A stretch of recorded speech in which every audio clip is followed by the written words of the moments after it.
I'm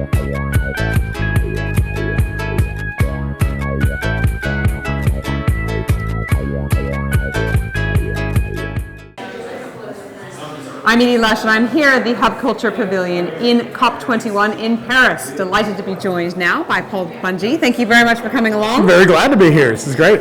One of our partners here at the Hub Culture Pavilion, Principal for Energy and Environment for the XPRIZE. Now, you've got a new carbon XPRIZE. That's right. Tell me about it. That's right, yeah, so we just announced, it's a $20 million prize, first of all, which is awesome. It's called the NRG COSIA Carbon XPRIZE, and this is a prize to anybody in the world that wants to compete, can sign up to turn as much carbon dioxide that's coming from power plants into products you can sell. And the team that converts the most carbon dioxide into one or more products with the highest net value wins.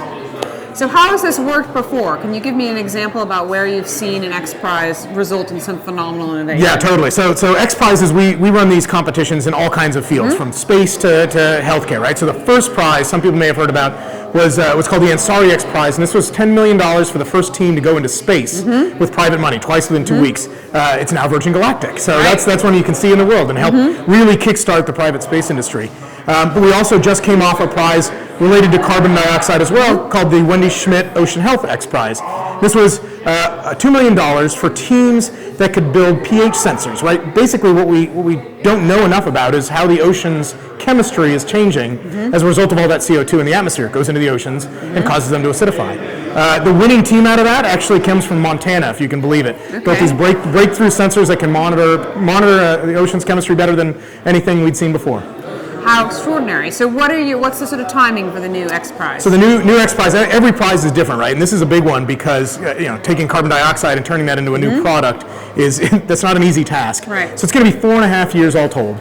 Teams right now can sign up, register, raise your hand, sign up on our website, and you can do that for the next 8 months or so, at which point they're going to go through 3 different rounds of demonstrating and proving their technology. The very last one is quite literally going to be at scale, right next to a coal-fired power plant in the US and a natural gas-fired power plant in Canada. And the winning teams are going to have several months to actually build out and demonstrate their technology. So come 2020, we're going to have some pretty amazing technologies that are actually able to turn CO2 away from just a waste product that drives climate change and into some products that we can all use.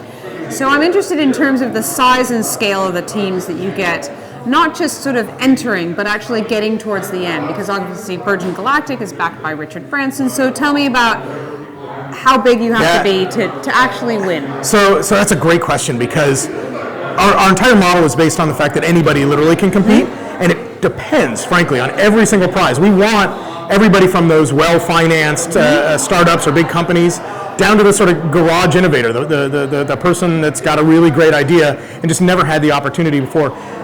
Every prize is a mixture of all of those. It's really kind of remarkable. And the greatest thing that we've seen, like I said, the winner out of this last prize, an ocean-related prize, comes from Montana, a state in the United States with no ocean, or at least not in the last 60 million years or so. Maybe after global warming. It'll be a little longer, I hope.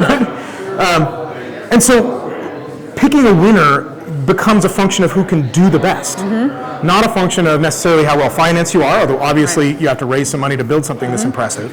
But also not a notion, it doesn't depend on what your reputation was before. It's all about proving you can do something remarkable, and that's who wins.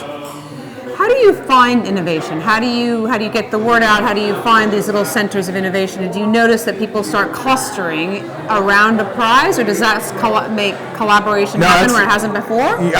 Part of what we do is work with folks like Hub Culture, right? I mean, that's exactly right, actually. And one of the reasons we're here and partnering with you all is because those hubs of community are places that help identify people that might have a solution. You might have heard of a guy that was working on this carbon conversion technology, but never knew where to point him before until we come together and we meet here. But you're absolutely right. The other thing that happens is these communities form around a prize. These teams come together regularly. They start to know each other. Others start to come in, right? Investors, financiers, you get policymakers and others that start to come, and that community starts to grow more and more and more. It really becomes kind of a network effect that turns into a virtuous cycle driving the creation of a new industry. I'm wondering how much you find design impacts prize winners. As I was talking to some of your team last night, we were talking about windmills and the whole idea behind people not enjoying a windmill Yeah. being in their backyard. And I was saying, well, what about making it designed more aesthetically? Do you find that design becomes important? Definitely, and there's some prizes where that's explicitly a part of it, right? So I'll give you an example. Right now, we have a $10 million prize called the Qualcomm Tricorder XPRIZE. Totally different field. This is in healthcare. To create, from Star Trek, there was the tricorder, tells you what's going on. Literally in the palm of your hand, a medical device. But a big part of that, of the winning team, is going to be the user experience, the design. It has to be something that is actually going to be picked up by consumers. And so that's absolutely critical.